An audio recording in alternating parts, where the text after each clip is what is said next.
नमस्कार साथियों, मैं राजकुमार पालीवाल एक बार फिर आपका आपके अपने YouTube चैनल पालीवाल सर पर हार्दिक स्वागत और अभिनंदन करता हूं।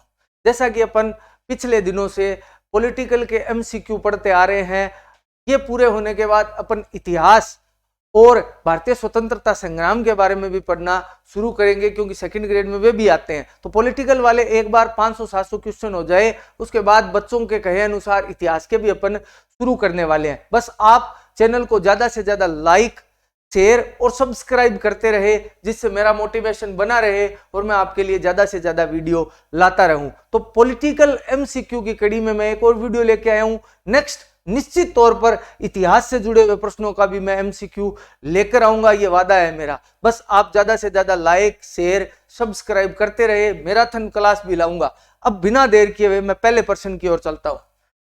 पहला प्रश्न है, भारत की संघात्मक व्यवस्था है। अब देखिए, पहली बात तो संघात्मक व्यवस्था क्या होती है? वो व्यवस्था जिसमें दो या दो से अधिक स्तरों की सरकार होती है, उसे संघात्मक व्यवस्था कहते हैं। एकात्मक का मतलब पूरे देश में एक ही सरकार होती है। संघात्मक व्यवस्था में दो या दो से अधिक सरकार होती है। तो भारत तो एक संघात्मक व्यवस्था है, और भारत की संघात्मक व्यवस्था कनाडा से ली गई है। लेकिन समस्या क्या है भारत की संघात्मक व्यवस्था में? कि भारत की संघात्मक व्यवस्था संघात्मक के साथ एकात्मक के भी गुण लिए हुए हैं। क्यों? क्योंकि 300 से 52, 356 और 360, 352, 356 और 360 जो आपातकालिक प्रावधान है, वो भारत को एकात्मक स्वरूप भी प्रदान करते हैं। और लोकप्रिय रूप में भारत के संघात्मक को अर्ध संघात्मक कहा जाता है। अर्ध संघात्मक भारत की व्यवस्था को कहा जाता है। अब पहले तो ये उत्तर देखते हैं कि इन चार ऑप्शनों में अर्ध संघात्मक है क्या? अर्ध संघात्मक तो है नहीं। तो देखते हैं क्या क्या ऑप्शन है। केवल संघात्मक नहीं, एकात्मक भी है। केवल एकात्मक का तो मतलब ही नहीं है, ना संघात्मक ना एकात्मक, ये तो हो ही नहीं सकता। एकात्मक और संघात्मक दोनों, तो इसमें डी होगा। ये सेकंड ग्रेड में आया था प्रश्न। और एकात्मक और संघात्मक दोनों व्यवस्थाएं भारतीय संविधान की है, भारतीय संविधान की प्रमुख विशेषता है। तो पहले प्रश्न का उत्तर होता है डी, एकात्मक और संघात्मक दोनों। आगे चलते हैं दूसरे प्रश्न की ओर। राज्यसभा का कार्यकाल होता है, यानी राज्यसभा का कार्यकाल कितना होता है? देखिए, बहुत सारे बच्चे प्रश्न को पढ़ते ही तुरंत 6 वर्ष उत्तर कर देते हैं। इसमें ऑप्शन भी है 6 वर्ष। ये रहा। एक्चुअल में राज्यसभा एक स्थायी सदन है और राज्यसभा का कोई कार्यकाल नहीं होता। आप देखिए, जब से राज्यसभा शुरू हुई है उसके बाद कभी भी राज्यसभा को भंग नहीं किया गया। राज्यसभा लगातार अनवरत चल रही है। पहली राज्यसभा है भारत में, तो राज्यसभा का कोई कार्यकाल होता ही नहीं है। लेकिन 6 वर्ष क्या है? तो 6 वर्ष सदस्यों का कार्यकाल है। तो इसका उत्तर होगा उपरोक्त में से कोई नहीं। अब पूछ सकते हैं 6 वर्ष ये राज्यसभा के सदस्यों का कार्यकाल।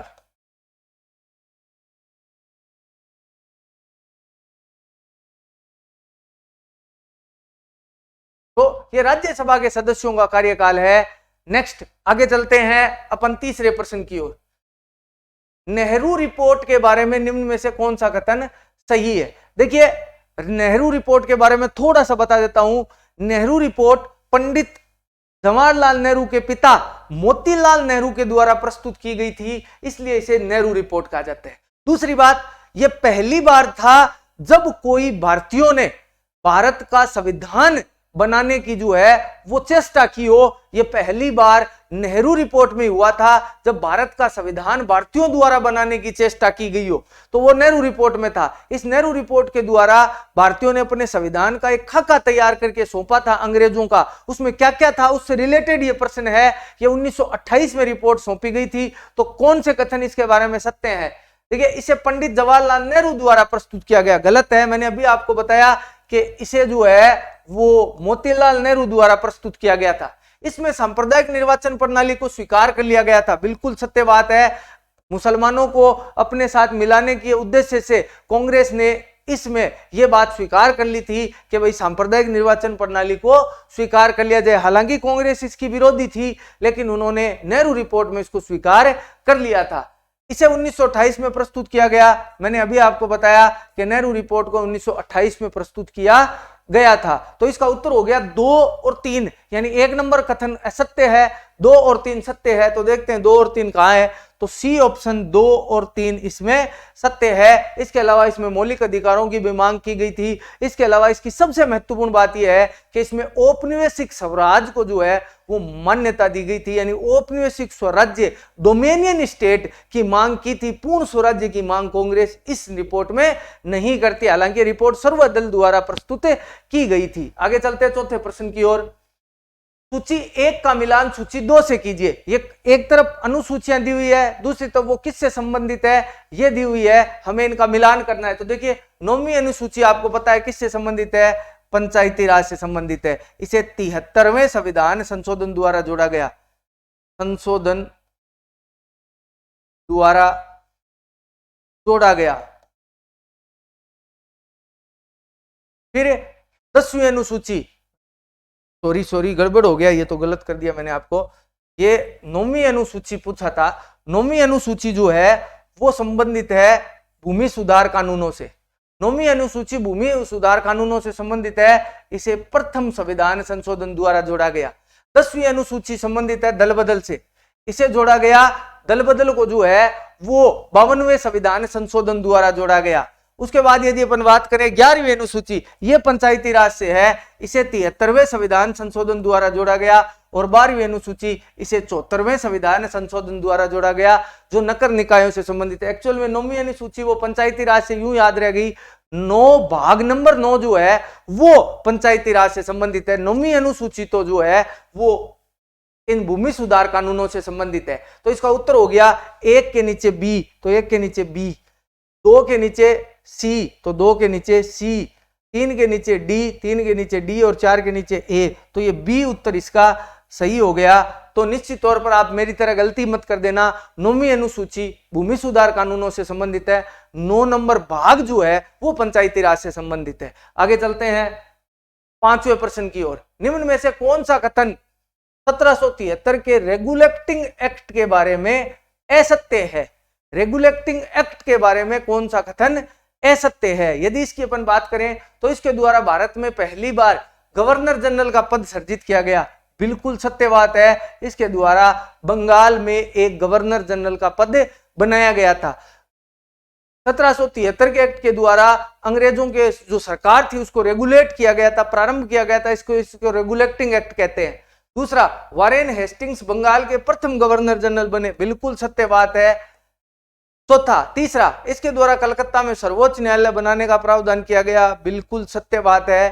सर्वोच्च न्यायालय के प्रथम मुख्य न्यायाधीश हीरालाल जे कानिया, हीरालाल जे कानिया नहीं बने थे, सर्वोच्च न्यायालय के इसके मुख्य न्यायाधीश जो है वो बने थे एलिजा इम्पे। एलिजा इम्पे जो थे वो ये भारत के सीजीआई थे, भारत के प्रथम सीजेआई, भारत के प्रथम सीजेआई जो थे वो थे हीरालाल जे कानिया। इसके प्रथम सीजेआई जो थे वो एलिजा इम्पे थे। तो ये जो उत्तर है वो इसमें गलत हो गया, ये असत्य कथन है। यहां आप सर्वोच्च न्यायालय वो न्यायालय मत समझ लेना जो भारत का था, यहां 1773 की बात कर रहा है। तो 1773 में तो अपना उच्च न्यायालय सर्वोच्च न्यायालय था ही नहीं। आगे चलते हैं 6ठे प्रश्न की ओर। कौन सी याचिका व्यक्तिगत स्वतंत्रता से संबंधित है? देखिए, याचिकाएं मूल अधिकारों से संबंधित है। मूल अधिकारों पर उच्चतम न्यायालय अनुच्छेद 32 के तहत और उच्च न्यायालय 226 के तहत याचिकाएं जारी कर सकता है। व्यक्तिगत याचिका जो है वो है बंदी प्रत्यक्षीकरण। ये व्यक्तिगत याचिका है, इसके द्वारा किसी भी व्यक्ति को सशरीर जो है वो न्यायालय के समक्ष प्रस्तुत करना होता है। इसी कारण ये व्यक्तिगत याचिका है। फला व्यक्ति को सामने तुरंत प्रभाव से प्रस्तुत किया जाए। सुप्रीम कोर्ट अनुच्छेद 32 के अनुसार रिट जारी करता है और हाई कोर्ट जो है वो अनुच्छेद 226 यानी 226 के अनुसार रिटें जारी करता है। ये बाकी भी रिटों के नाम हैं, इनके बारे में अपन पढ़ चुके हैं। आपको विस्तार से पढ़ना हो तो मौलिक अधिकारों का भाग 2 पार्ट देखिए आप। आपको मैं जो वीडियो का डिस्क्रिप्शन है वो मैं आपको लिंक जो है वो डिस्क्रिप्शन में दे दूंगा। 7वें प्रश्न की ओर चलते हैं। प्रस्तावना में निम्न शब्दों का सही क्रम क्या है? बहुत बार ये प्रश्न पूछा जाता है कि प्रस्तावना में फला शब्दों का क्रम क्या है, कौन से शब्द जोड़े गए, कौन से शब्दों को जो है किस प्रकार लिखा गया है। तो ये जरूर ध्यान रखिए। देखिए ये जो शब्द दिए गए हैं ये आरएस में पूछा गया प्रश्न है। न्याय, स्वतंत्रता, समता और बंधुत्व है। ये शब्दों का क्रम कुछ यूं है, न्याय, स्वतंत्रता, समता और बंधुत्व है। सी ऑप्शन जो है वो बिल्कुल एब्सोल्युटली करेक्ट है। सी ऑप्शन न्याय, स्वतंत्रता, समता और बंधुत्व शब्दों का क्रम ये जो है वो है। आगे चलते हैं 8वें प्रश्न की ओर। उत्तर प्रदेश के बाद भारत में सर्वाधिक लोकसभा सदस्य कौन से राज्य से चुने जाते हैं? देखिए मैं पहले लिख लेते हैं अपन कौन से राज्य से चुने जाते हैं। देखिए यूपी से चुने जाते हैं 80, उसके बाद महाराष्ट्र से चुने जाते हैं 48 सदस्य, उसके बाद पश्चिम बंगाल से चुने जाते हैं 42 सदस्य, और उसके बाद में पश्चिम बंगाल के बाद आता है बिहार का नंबर। बिहार से चुने जाते हैं 40 सदस्य, और तमिलनाडु से चुने जाते हैं 39 सदस्य। अपने राजस्थान से चुने जाते हैं 25 सदस्य। तो ये कुछ ताना बाना है। अब प्रश्न ये पूछा है कि यूपी के बाद सबसे ज्यादा किससे चुने जाते हैं, तो निश्चित तौर से महाराष्ट्र से चुने जाते हैं। तो मैं महाराष्ट्र कर देता हूं। आजकल ये प्रश्न पूछा जाता है आरोही क्रम में, अवरोही क्रम में, इनको सेट कीजिए। तो आप निश्चित तौर से कम इतने राज्यों का तो ध्यान रखें कि कौन से राज्य से कितने सदस्य चुने जाते हैं। राज्यसभा के लिए भी और लोकसभा के लिए भी आपको कम से कम 5-5 राज्यों का ऊपर वालों का ध्यान होना चाहिए। आगे चलते हैं 9वें प्रश्न की ओर। संसद के दोनों सदनों की संयुक्त बैठक के आयोजन के संबंध में निम्न में से कौन सा कथन सही है? सही कथन पूछे हैं कि संसद की बैठक के संबंध में, संयुक्त बैठक के संबंध में कौन सा कथन सही है। देखिए संसद की संयुक्त बैठक अनुच्छेद 108 के अनुसार राष्ट्रपति द्वारा बुलाई जाती है और उसकी अध्यक्षता लोकसभा अध्यक्ष करता है। आगे इसमें पढ़ते हैं, भारत के राष्ट्रपति के निर्वाचन के लिए ये असत्य है। भारत के राष्ट्रपति के निर्वाचन के लिए संयुक्त बैठक नहीं बुलाई जाती है। भारत के उपराष्ट्रपति के निर्वाचन के लिए ये भी असत्य है। उपराष्ट्रपति के निर्वाचन के लिए नहीं बुलाई जाती है। पहले संयुक्त अधिवेशन होता था उपराष्ट्रपति के निर्वाचन के लिए, वो प्रावधान ही हटा दिया, यहाँ संयुक्त बैठक शब्द दिया गया है। आगे चलते हैं, संविधान संशोधन विधेयक को पारित करने के लिए ये कथन भी असत्य है। संविधान संशोधन विधेयक को पारित करने के लिए कभी भी संयुक्त अधिवेशन, संयुक्त बैठक नहीं बुलाई जा सकती। किसी साधारण विधेयक पर दोनों सदनों में मतभेद होने पर यह सत्य है।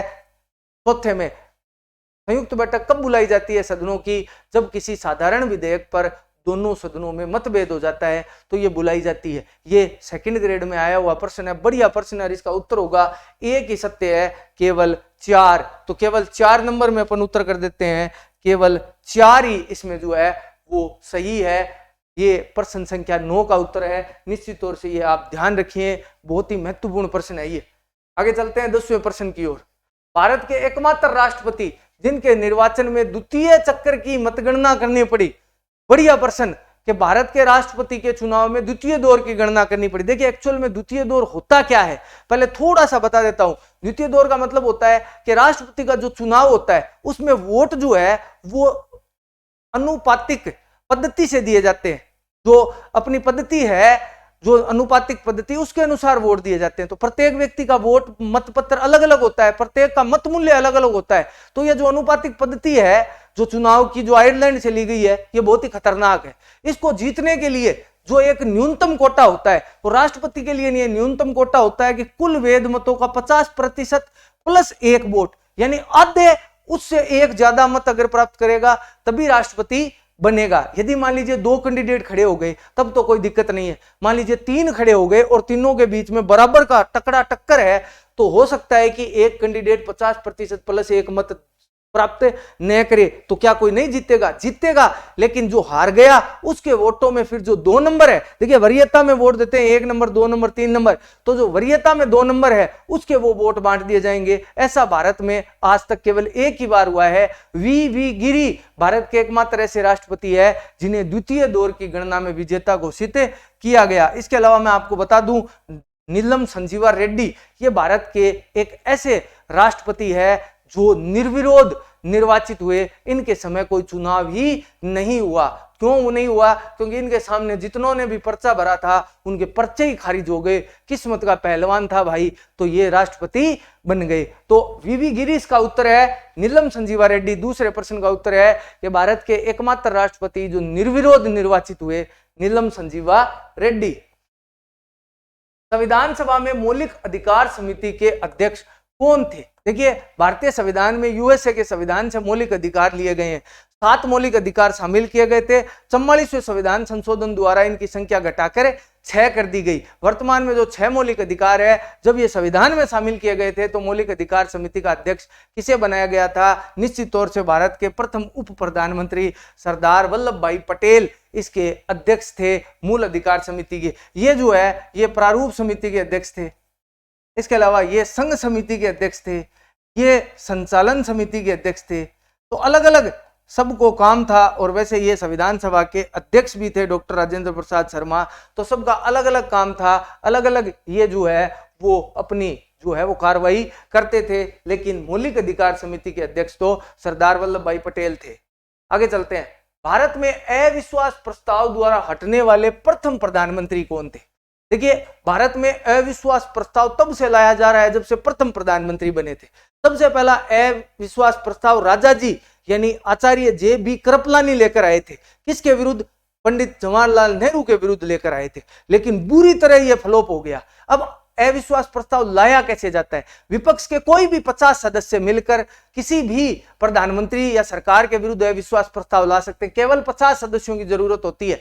और ये अविश्वास प्रस्ताव लोकसभा द्वारा लाया जाता है, क्योंकि लोकसभा में सरकार जो है वो अपना लोकसभा के प्रति उत्तरदायी होती है, तो वहां वो लाया जाता है। अब अविश्वास प्रस्ताव भारत में बहुत लाए गए। अब तक 27 बार अविश्वास प्रस्ताव लाए जा चुके हैं। उनमें सबसे पहली सरकार गुड़ने वाले जो प्रधानमंत्री थे वो थे विश्वनाथ प्रताप सिंह। इन्होंने अविश्वास प्रस्ताव का सामना किया, लेकिन ये अविश्वास प्रस्ताव में फेल हो गए। इनकी सरकार विश्वास प्राप्त नहीं कर पाई और जाती रही। तो जितने भी प्रधानमंत्री के खिलाफ अविश्वास प्रस्ताव लाया गया, उनमें पहली बार यह प्रस्ताव विश्वनाथ प्रताप सिंह के विरुद्ध ही पारित हुआ था। हालांकि मोरारजी देसाई भी निश्चित तौर पर गुट जाते, लेकिन उन्होंने इस अविश्वास प्रस्ताव से पहले ही त्याग पत्र दे दिया। और सबसे बढ़िया पर्सन, आज तक सबसे ज्यादा बार जिसके विरुद्ध अविश्वास प्रस्ताव लाया गया है वो है श्रीमती इंदिरा गांधी। अकेली 27 में से 15 तो इंदिरा गांधी के विरुद्ध लाए गए हैं। तो अविश्वास प्रस्ताव महत्वपूर्ण है।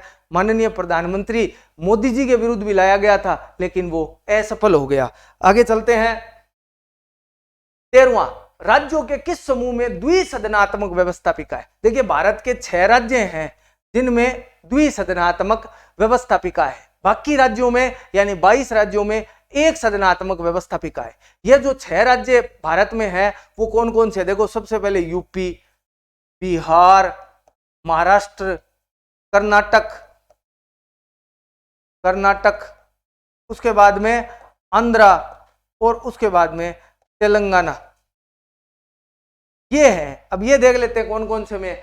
यूपी ये रहा, इसमें राजस्थान में है नहीं, इसमें बिहार, महाराष्ट्र, उत्तर प्रदेश, कर्नाटक इनमें है। इसके अलावा यदि अपन बात करें तो आंध्र प्रदेश और तेलंगाना में और है। इसके अलावा यदि अपन बात करें तो राजस्थान ने प्रस्ताव भेजा है, लेकिन केंद्र सरकार ने अभी विधान परिषद खोलने की इजाजत नहीं दी। पश्चिम बंगाल ने भी भेजा है, उसको भी अभी इजाजत प्राप्त नहीं हुई है। फिलहाल जो है वो केवल भारत के 6 ही राज्यों में है। आगे चलते हैं 14वें प्रश्न की ओर। यदि उपराष्ट्रपति का पद रिक्त हो तो भारत का राष्ट्रपति त्याग पत्र किसे संबोधित करेगा? मैंने कम्युनिटी में यह प्रश्न पूछा था, कम्युनिटी में बहुत गलत उत्तर आए, बहुत ज्यादा गलत उत्तर आए, तो मुझे मजबूरन इसे शामिल करना पड़ा। आप भी कम्युनिटी में जाकर देखना उत्तर आपने सही दिया है या नहीं दिया है। तो निश्चित तौर से इसका उत्तर जो है, यदि राष्ट्रपति अपने पद पर ना हो तो राष्ट्रपति किसे अपना जो है वो त्याग पत्र संबोधित करेगा? ये तो आपको पता है कि राष्ट्रपति अपना त्याग पत्र उपराष्ट्रपति को देता है, लेकिन यहां बात को थोड़ा बदल दिया गया है कि उपराष्ट्रपति तो पद पर है ही नहीं, तो राष्ट्रपति साहब किसको त्याग पत्र देंगे? उपराष्ट्रपति तो है नहीं, तो किसको देंगे? तो मैं आपको बता दूं, वो त्याग पत्र उपराष्ट्रपति को ही संबोधित करेंगे। उपराष्ट्रपति कोई आदमी थोड़ी होता है। पद खाली है इसका मतलब ये नहीं है कि वहां वो है नहीं। पद तो है ही, आदमी नहीं है, उपराष्ट्रपति को ही संबोधित करेगा। आप कंफ्यूज हो गए, और यही तो चाहते हैं परीक्षा वाले कि आप कुछ गड़बड़ करें और आपका सिलेक्शन ना हो। तो ऐसे प्रश्नों को थोड़ा सा, ये टिपिकल है, दिमाग को थोड़ा सा घुमाते हैं और अपन घूम जाते हैं पूरा, और जब उस कुर्सी पर बैठते हैं तो और ज्यादा समस्या उत्पन्न होती है। ध्यान रखिए, उपराष्ट्रपति को ही संबोधित किया जाएगा, भले ही वो पद पर हो चाहे ना हो। आप एक बार कम्युनिटी में जाकर जरूर देखें कि क्या आपने सही किया है। और पिछली बार मैंने आपको पिछले वीडियो में एक प्रश्न पूछा था कि भारत के 4 राज्यों में राज्यपाल को यह अधिकार है कि वो जनजातीय मंत्री की नियुक्ति करता है। तो 3 राज्य तो मैंने आपको बता दिए थे कि झारखंड, उड़ीसा जो है और छत्तीसगढ़, ऐसे 3 राज्य जहां नियुक्ति करता है। चौथा राज्य कौन सा है तो मैं आपको बता दूं, मध्य प्रदेश चौथा ऐसा राज्य है जहां जो है वो राज्यपाल जनजातीय मंत्री की नियुक्ति करता है। अब आगे चलते हैं 15वें प्रश्न की ओर।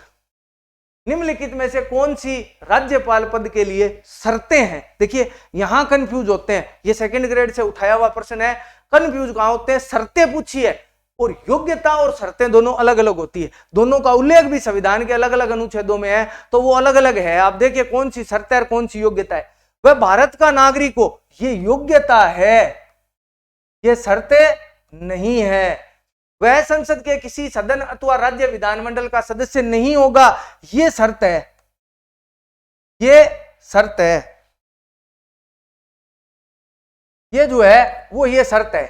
वह अन्य कोई लाभ का पद धारण नहीं करेगा, ये राष्ट्रपति पद की, राज्यपाल पद की शर्त है। उसकी आयु 35 वर्ष पूरी कर चुका हो, यह राज्यपाल के पद की योग्यता है। तो शर्त पूछ रहा है, तो शर्त 2 और 3 में है, तो उत्तर होगा 2 और 3। अपन क्या करते हैं, चारों कर देते हैं, और उस चक्कर में प्रश्न गलत हो जाता है। ये दो प्रश्न जो पूछे मैंने आपको, 14वां और 15वां, दोनों बहुत बढ़िया प्रश्न है, और परीक्षा में बहुत बार ये आए हुए प्रश्न है। आगे चलते हैं 16वें प्रश्न की ओर। विशाखा बनाम राजस्थान संघ प्रकरण में उच्चतम न्यायालय द्वारा जारी विशाखा गाइडलाइन का संबंध किससे है? बहुत बढ़िया प्रश्न है, यह हाल ही में प्रश्न पूछा गया था परीक्षा में। यह विशाखा केस पहले तो मैं आपको बता देता हूं क्या है। 1997 में नैना कपूर नाम की एक एक्टिविस्ट थी, और उनके साथ एक जो है वो शिखा नाम की महिला थी। इन दोनों ने यौन उत्पीड़न को रोकने के उद्देश्य से राजस्थान सरकार बनाम अन्य जो है वो केस मुकदमा डाला था, जिसमें बहुत सारी महिलाओं का नाम था। इसको लेकर बाद में जो है वो उच्चतम न्यायालय में सुनवाई हुई थी, और बाद में विशाखा गाइडलाइन का जो है वो निर्माण किया गया था। इसमें परिवर्तन करते हुए 2013 में जो है इस पर एक कानून भी राजस्थान सरकार द्वारा बनाया गया था। तो ये जो विशाखा गाइडलाइन है, ये यौन उत्पीड़न को रोकने से संबंधित है, यौन उत्पीड़न को रोकने से ये संबंधित है। बहुत बढ़िया प्रश्न है, निश्चित तौर से मुझे तो अब तक का सबसे बेहतरीन प्रश्न लगा, इसे मैं स्टार लगा देता हूं। और आपको यदि ये पीडीएफ चाहिए तो टेलीग्राम चैनल से ज्वाइन हो जाइए, वहां पीछे की पीडीएफ उपलब्ध हो चुकी है और लगातार मैं उपलब्ध करवा रहा हूं। तो आगे चलते हैं 17वें प्रश्न की ओर।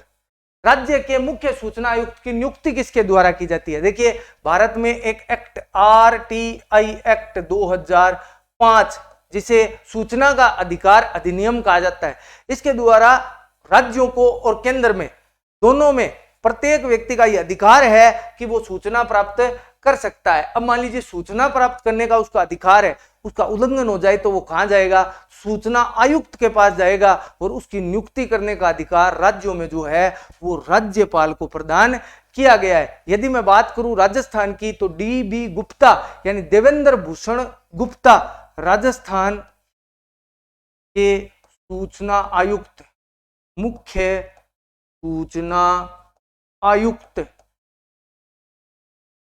ये हो गए देवेंद्र भूषण गुप्ता। देवेंद्र भूषण गुप्ता राजस्थान के मुख्य सूचना आयुक्त हो गए हैं। बात करते हैं 18वें प्रश्न की ओर।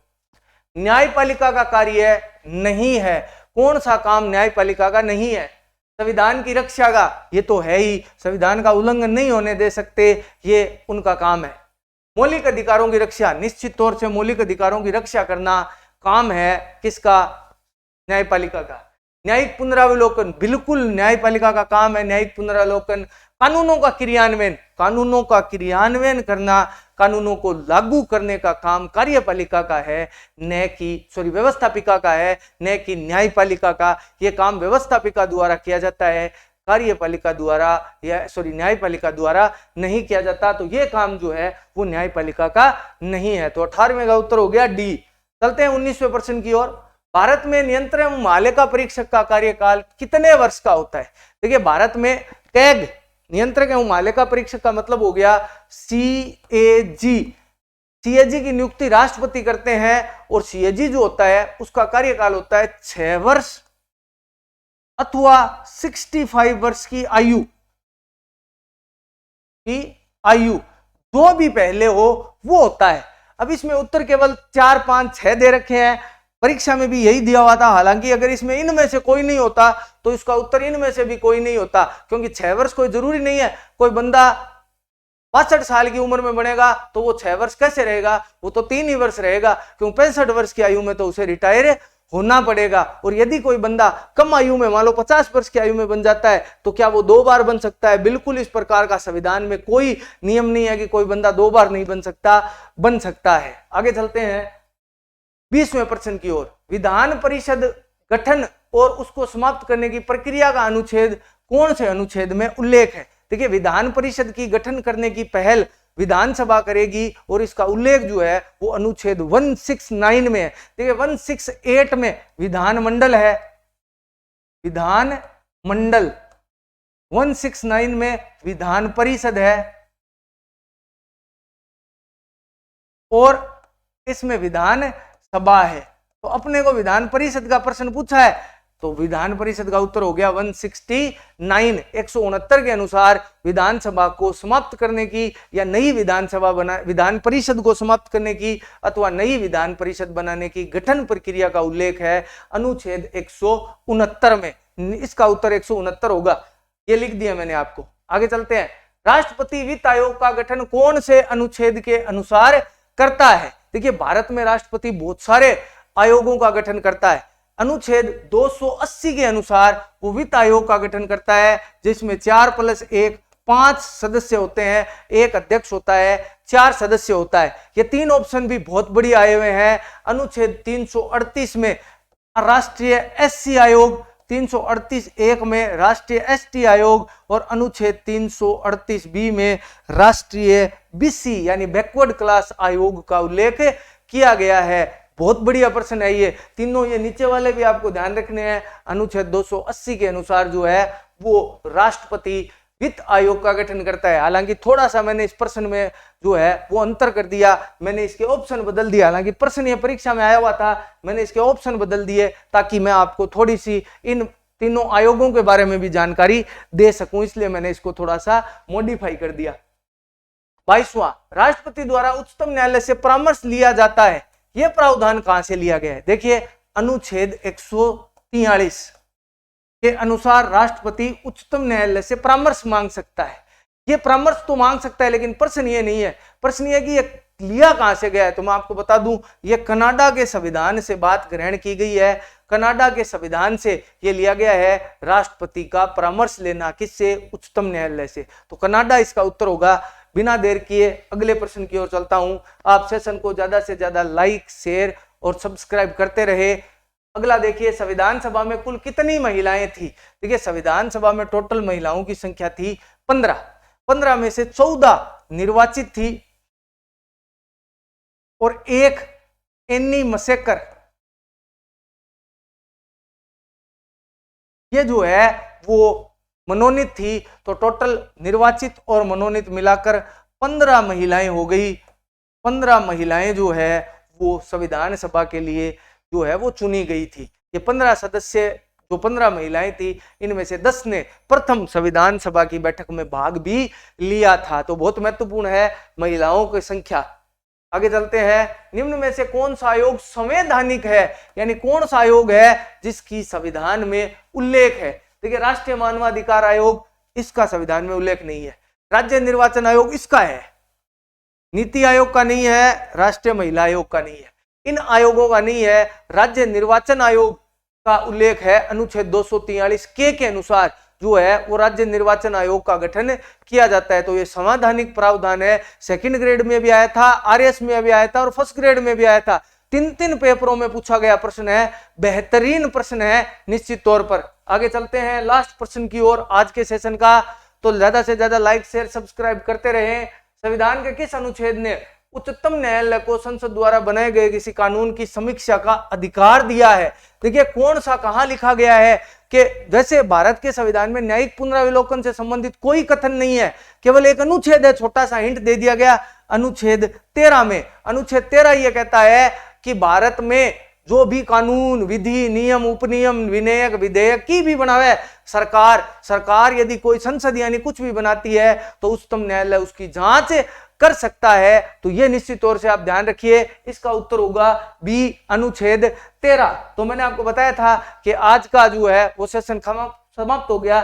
Thanks for watching. साथ ही मैं आपको कहना चाहूंगा कि चैनल को ज्यादा से ज्यादा लाइक शेयर और सब्सक्राइब करें और साथ ही आप अपने साथियों को भी जो है वो ज्यादा से ज्यादा चैनल को मोटिवेट बढ़ाने में सहयोग करें और मुझे भी मोटिवेशन प्रदान करें। साथ ही आगे वाली वीडियो में अपन जो है वो भारत के स्वतंत्रता आंदोलन से संबंधित प्रश्न भी लाएंगे, क्योंकि बहुत सारे बच्चों ने कमेंट में लिखा है कि स्वतंत्रता आंदोलन से संबंधित भी प्रश्न बनाए जाए, तो बनाएंगे निश्चित तौर से। आप इन वीडियोज को ज्यादा से ज्यादा स्ट्रीम करें ताकि मुझे लाभ मिल सके और आपको भी लाभ मिल सके। एक हाथ से ले और एक हाथ से दे, यही फॉर्मूला है दुनिया का। तो आप भी देखें, लाइक शेयर सब्सक्राइब करें। आज के वीडियो में इतना ही, धन्यवाद। और एक बात लास्ट कि भाई प्रश्न आज का कम्युनिटी में मिल जाएगा आपको, वहां देखिए। धन्यवाद।